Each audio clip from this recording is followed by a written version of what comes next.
Hello नमस्कार प्यारे विद्यार्थियों, स्वागत है आप सभी का उत्कर्ष परिवार में। कैसे हैं आप सब लोग? उम्मीद कर रहा हूं कि सब लोग बहुत अच्छे होंगे, स्वस्थ होंगे, मस्त होंगे और अपनी पढ़ाई में जबरदस्त तरीके से व्यस्त भी होंगे। हम पढ़ रहे हैं इंडियन पॉलिटी और इंडियन पॉलिटी का आज एक खास टॉपिक हम पढ़ने वाले हैं।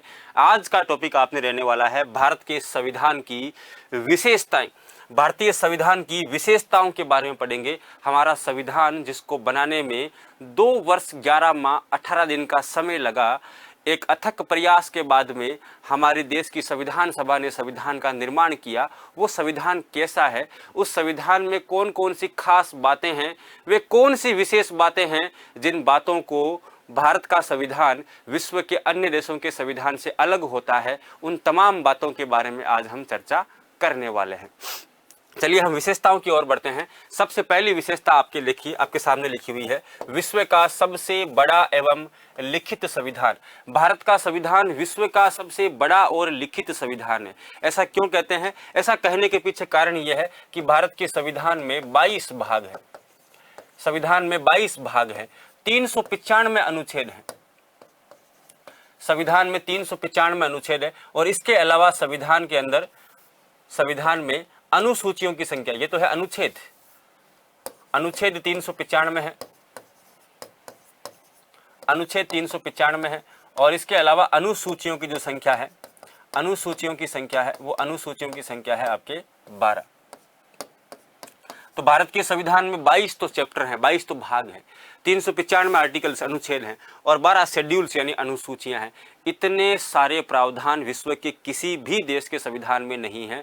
विश्व का सबसे छोटा संविधान अमेरिका का संविधान है, जिसमें महज 7 आर्टिकल्स हैं, 7 अनुच्छेद है और एक तरफ भारत का संविधान है जहां पर 395 अनुच्छेद है। इसका मतलब भारत का संविधान एक विस्तृत दस्तावेज है, एक विशाल दस्तावेज है और शायद यही कारण रहा होगा कि हमारी संविधान सभा ने अपने प्रतीक चिन्ह के रूप में हाथी को चुना, जो कि विशालता का प्रतीक है। तो भारत का संविधान विश्व का सबसे बड़ा संविधान है। और दूसरी बात यह है कि भारत का संविधान लिखित संविधान है और लिखित संविधान होने का मतलब यह है कि विश्व में कुछ देश ऐसे भी हैं जहां पर संविधान तो है लेकिन लिखा हुआ नहीं है। जैसे फॉर एग्जांपल ब्रिटेन है। ऐसा मानते हैं कि ब्रिटेन का संविधान जो है वो अलिखित संविधान है, लिखा हुआ संविधान नहीं है, जबकि भारत का जो संविधान है वो हमारी संविधान सभा ने निर्मित किया है, उसको लिपिबद्ध किया है। ऐसा नहीं है कि ब्रिटेन का संविधान कहीं पर लिखा हुआ नहीं है, लेकिन वो लिपिबद्ध नहीं है, वो बाइंडेड नहीं है, उसको किसी संविधान सभा ने लिखा नहीं है, निर्मित नहीं किया है, इसलिए उसको अलिखित संविधान बोलते हैं। जबकि भारत का संविधान किसने लिखा है? भारत का संविधान हमारी संविधान सभा ने, भारत के संविधान को संविधान सभा के द्वारा निर्मित किया गया है। हमारा संविधान जो है वो संविधान सभा के द्वारा निर्मित व लिपिबद्ध है। निर्मित, संविधान सभा द्वारा निर्मित व लिपिबद्ध है। बाकायदा हमारी संविधान सभा ने संविधान को बनाया है और उसको बनाने के साथ साथ लिखा भी है, उसको लिपिबद्ध किया है। तो ये भारतीय संविधान की सबसे पहली विशेषता है, जो कि विश्व का सबसे बड़ा संविधान है और लिखित संविधान है। यदि हम दूसरी विशेषता की बात करेंगे तो हमारे संविधान में कठोरता और लचीलेपन का मिश्रण है। कठोरता व लचीलेपन का मिश्रण, कठोरता व लचीलेपन का सम्मिश्रण है। भारत का संविधान न तो बहुत अधिक कठोर है और न ही बहुत अधिक लचीला है। यदि हम विश्व से कंपेयर करते हैं तो विश्व का सबसे कठोर संविधान की बात करेंगे, विश्व का सबसे कठोर संविधान जो है वो यूएसए का है और विश्व का सबसे लचीला जो संविधान है, विश्व का सबसे लचीला संविधान है वो ब्रिटेन का है। कठोरता और लचीलेपन का संबंध किससे है? कठोरता और लचीलेपन का संबंध है संविधान संशोधन की प्रक्रिया से, संविधान संशोधन की प्रक्रिया से।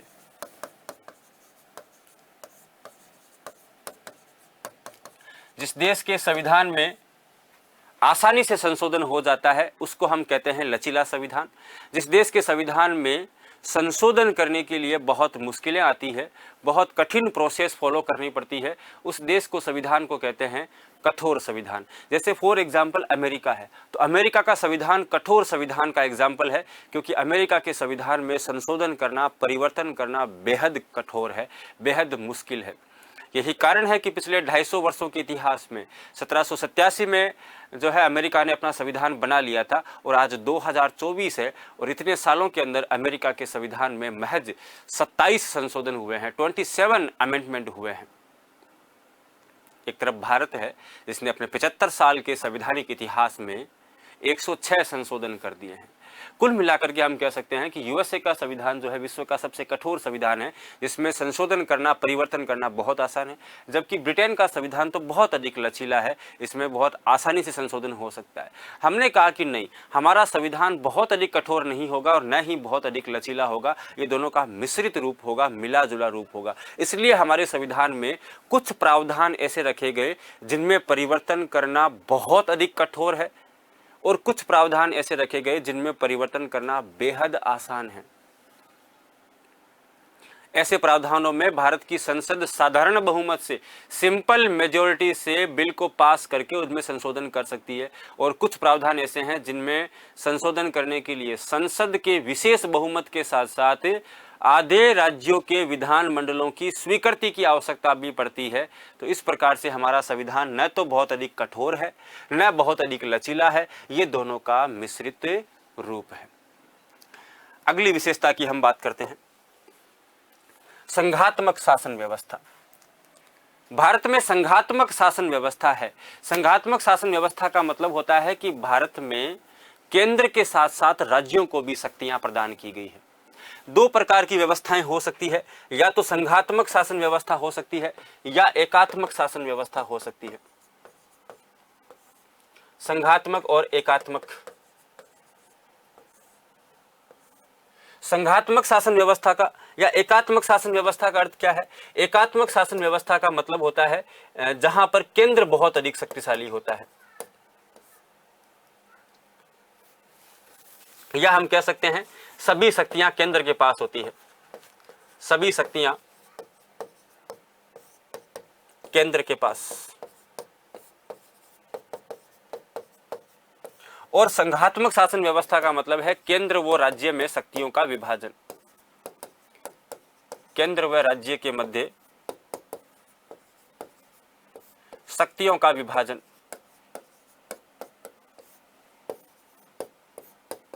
केंद्र व राज्य के बीच मध्य शक्तियों का विभाजन। एकात्मक शासन व्यवस्था में शासन की संपूर्ण शक्तियां केंद्र के पास होती है, सेंट्रल गवर्नमेंट के पास होती है, राज्यों की सरकारों के पास में कोई शक्तियां नहीं होती है। लेकिन जो संघात्मक शासन व्यवस्था होती है उसमें केंद्र के साथ साथ राज्य की सरकारों को भी शक्तियां प्रदान की जाती है। और हम सब जानते हैं कि भारत में केंद्र सरकार के पास शक्तियां हैं लेकिन राज्य के पास भी शक्तियां हैं। संविधान की 7वीं अनुसूची जिसमें 3 प्रकार की सूचियों का उल्लेख किया गया है, केंद्र और राज्य के बीच में शक्तियों का स्पष्ट रूप से विभाजन किया गया है। यानी केंद्र सूची के अंदर जितने भी विषय रखे गए हैं, संघ सूची में जितने विषय रखे गए हैं, उन पर कानून निर्माण की शक्ति भारत सरकार के पास में है, केंद्र सरकार के पास में है। जबकि राज्य सूची में जिन विषयों को रखा गया है उन पर कानून निर्माण की शक्ति राज्य सरकार के पास में, स्टेट गवर्नमेंट के पास में।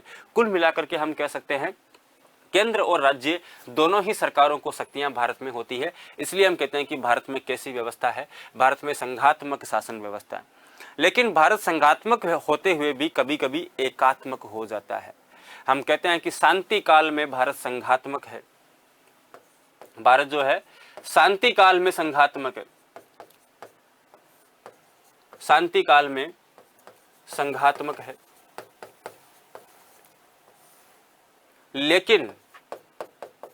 लेकिन आपातकाल में एकात्मक है, आपातकाल में एकात्मक है। इसका मतलब यह है कि शांति काल में तो केंद्र और राज्य दोनों के पास शक्तियां होती है, लेकिन जैसे ही आपातकाल लगता है भारत में शासन व्यवस्था की तमाम शक्तियां केंद्र सरकार के हाथों में निहित हो जाती है। इसका मतलब हम आपातकाल में संघात्मक नहीं है, हम आपातकाल में कैसे हैं?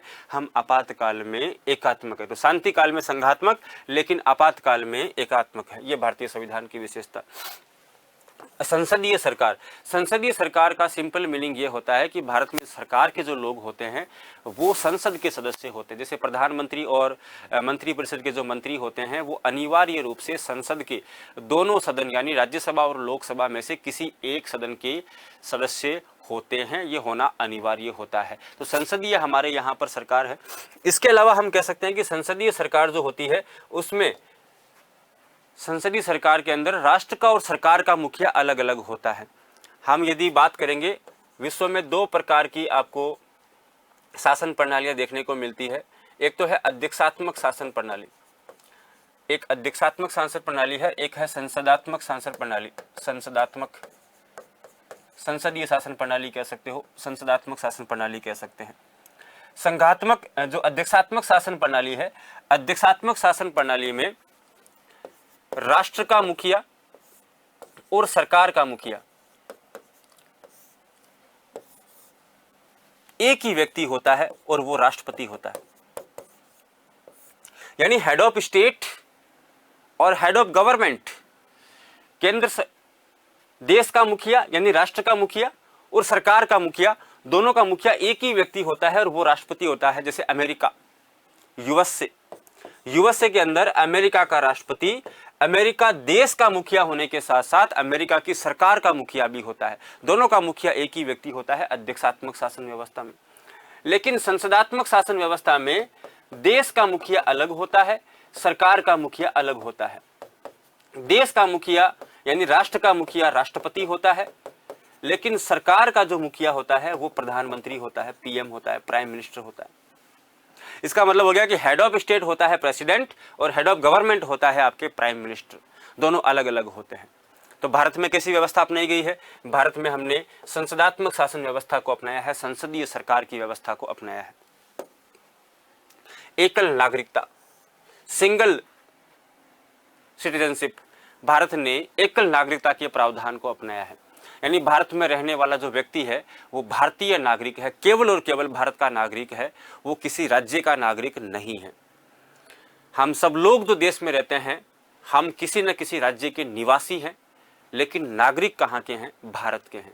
आपकी जो पहचान है वो पहचान भारतीय के रूप में है, आपकी सिंगल आइडेंटिटी है, सिंगल पहचान है कि आप भारतीय हैं। आप देखिए अमेरिका के अंदर दोहरी नागरिकता है। यूएसए की यदि हम बात करेंगे तो यूएसए के अंदर दोहरी नागरिकता है। अमेरिका ने दोहरी नागरिकता के प्रावधान को अपनाया है। यानी अमेरिका में रहने वाले जो व्यक्ति हैं, अमेरिका में रहने वाले जो लोग हैं वो अमेरिका देश के नागरिक होने के साथ साथ अपने अपने राज्यों के भी नागरिक होते हैं। लेकिन दूसरी तरफ आपके ब्रिटेन में एकल नागरिकता है। ब्रिटेन के किसी भी स्टेट में रहने वाला नागरिक केवल और केवल ब्रिटेन का नागरिक है। तो हमने अमेरिका की भांति दोहरी नागरिकता के प्रावधान को नहीं अपनाया है, हमने ब्रिटेन की भांति एकल नागरिकता के प्रावधान को अपनाया है। तो ये एकल नागरिकता का प्रावधान भारतीय संविधान की विशेषता है। दूसरा है संपूर्ण प्रभुत्व संपन्न राज्य। भारत एक संपूर्ण प्रभुत्व संपन्न राज्य है और संपूर्ण प्रभुत्व संपन्न का मतलब होता है कि भारत की सरकार अपने सभी प्रकार के निर्णय करने में पूरी तरीके से सक्षम है, स्वतंत्र है। कोई भी बाहरी देश, कोई भी बाहरी शक्ति भारत की सरकार को आदेश नहीं दे सकती है। भारत की सरकार जो है वो संप्रभु है। भारत सरकार पूरी तरीके से क्या है? संप्रभु है। भारत की सरकार स्वतंत्र है, संप्रभु है, स्वतंत्र है, सशक्त है, मजबूत है। अपने सभी प्रकार के निर्णय करने में, चाहे वो आंतरिक मामले हैं चाहे वो बाह्य मामले हैं, सभी प्रकार के निर्णय करने में भारत की सरकार सक्षम है। बाहरी देश हमारे किसी भी प्रकार के निर्णय में हस्तक्षेप नहीं कर सकता है, नहीं हमारी सरकार के ऊपर दबाव बना सकता है, क्योंकि हम जो है एक सोवरेन स्टेट है, हम संपूर्ण प्रभुत्व संपन्न राज्य है। अगली विशेषता है पंथ निरपेक्ष राज्य। पंथ निरपेक्ष राज्य का मतलब होता है सेकुलर स्टेट, यानी भारत का कोई राजकीय धर्म नहीं होगा। राज्य का कोई भी राजकीय धर्म नहीं होगा।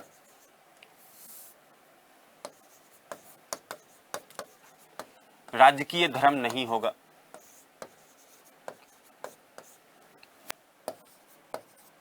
भारत सरकार का, इंडियन गवर्नमेंट का, हमारे देश का कोई भी नेशनल रिलीजन नहीं होगा, कोई राजकीय धर्म नहीं होगा। भारत सरकार की दृष्टि में सभी धर्म समान हैं, सभी धर्मों को आगे बढ़ने के समान अवसर प्रदान किए जाएंगे, किसी भी धर्म के साथ में भेदभाव नहीं किया जाएगा और न ही किसी धर्म को विशेष धर्म का दर्जा प्रदान किया जाएगा। हमारा देश एक पंथ निरपेक्ष देश होगा जिसमें कोई भी राजकीय धर्म नहीं होगा, नेशनल रिलीजन नहीं होगा, सभी धर्मों को आगे बढ़ने के बराबर अवसर मिलेंगे। ये हमारे भारतीय संविधान की विशेषता, पंथ निरपेक्ष राज्य। एक है समाजवादी राज्य, और समाजवादी राज्य का मतलब होता है उत्पादन और वितरण के संसाधन पर, उत्पादन व वितरण के संसाधनों पर सरकार का नियंत्रण होगा, संसाधनों पर सरकार का नियंत्रण होगा।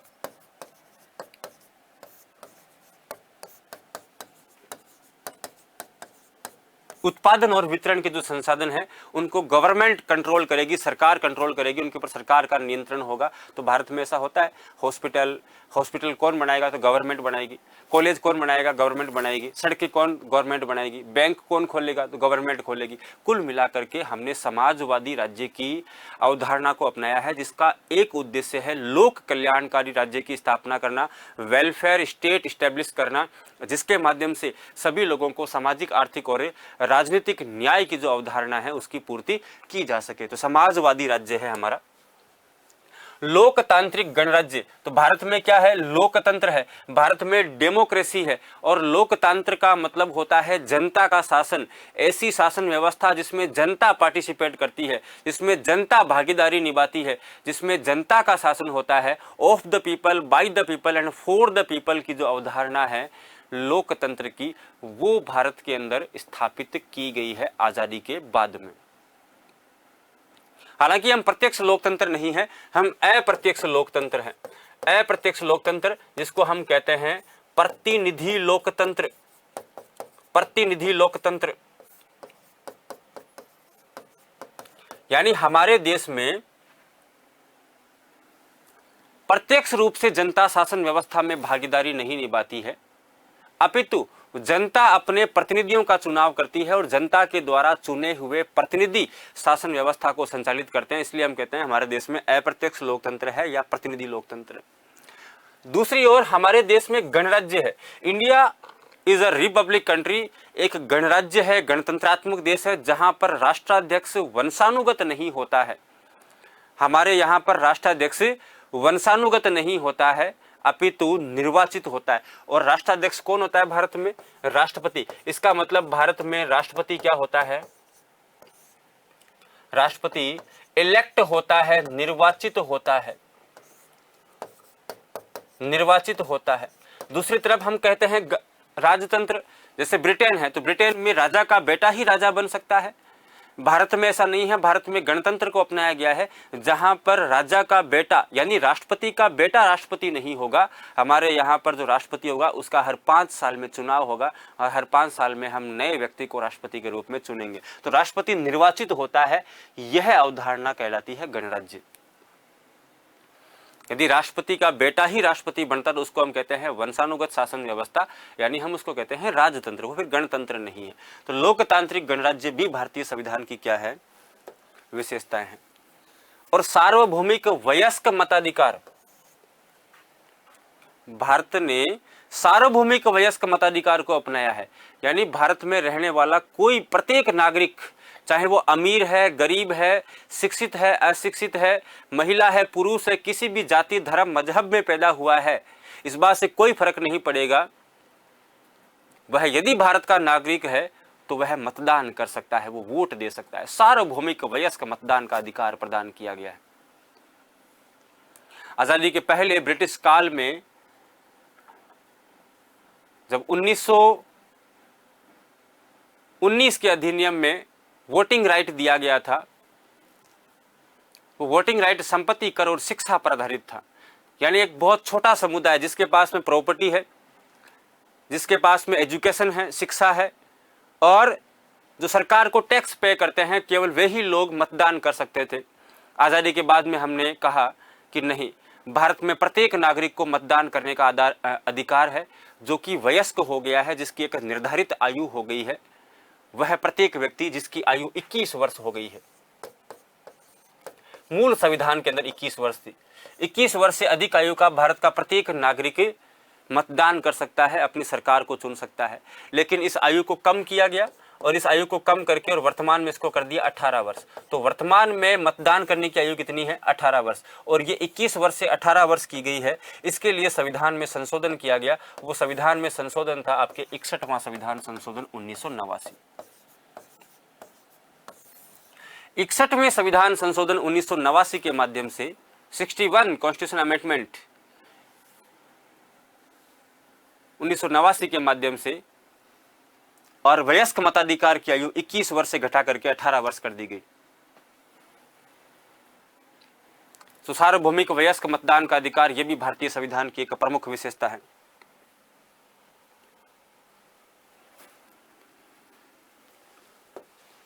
देखिए, त्रिस्तरीय सरकार, 3 लेवल पर भारत में गवर्नमेंट है। विश्व में आप देखोगे कहीं पर भी सरकार के जो है 2 स्तर आपको देखने को मिलते हैं। एक तो सेंट्रल लेवल पर सेंट्रल गवर्नमेंट, एक स्टेट लेवल पर स्टेट गवर्नमेंट होती है। लेकिन भारत में 3 लेवल पर गवर्नमेंट है, 3 स्तर पर। एक तो है केंद्र स्तर। केंद्र स्तर पर जो सरकार है उसको हम कहते हैं केंद्र सरकार, सेंट्रल गवर्नमेंट। एक है आपके राज्य स्तर, और राज्य स्तर पर जो सरकार है उसको हम कहते हैं राज्य सरकार, स्टेट गवर्नमेंट। और तीसरा जो लेवल भारत के अंदर अपनाया गया है वो है आपकी स्थानीय स्तर, जिसको हम कहते हैं स्थानीय सरकार, लोकल सेल्फ गवर्नमेंट। तो लोकल स्तर पर भारत में गवर्नमेंट है, जिसको हम पंचायती राज संस्थाओं के नाम से जानते हैं, नगरीय निकायों के नाम से जानते हैं। तो ये सरकार के 3 स्तर हैं भारत में, सेंट्रल लेवल, स्टेट लेवल और लोकल लेवल। तो ये भारतीय संविधान की कुछ विशेषताएं। और भी बहुत सारी विशेषताएं हैं, जैसे हमारे देश में जो है मौलिक अधिकार, संविधान में मौलिक अधिकारों को अपनाया गया है, संविधान के अंदर मौलिक कर्तव्यों को अपनाया गया है, डीपीएसपी राज्य की नीति के निर्देशक तत्वों को अपनाया गया है। हमारा जो संविधान है वो शांतिपूर्ण सह अस्तित्व में विश्वास करता है। हमारा संविधान जो है वो लोकप्रिय प्रभुसत्ता पर आधारित संविधान है। तो इस प्रकार से खूब सारी विशेषताएं जो है वो भारतीय संविधान की हो सकती है। कुछ प्रमुख विशेषताओं को आज हमने इस क्लास में डिस्कस किया है। आपको ये क्लास बहुत पसंद आई होगी, मुझे पूरी उम्मीद है। ऐसे ही क्लासेस के साथ में हम लगातार जुड़ते रहेंगे। तब तक के लिए आप सभी का बहुत बहुत आभार, धन्यवाद। आपका दिन शुभ हो।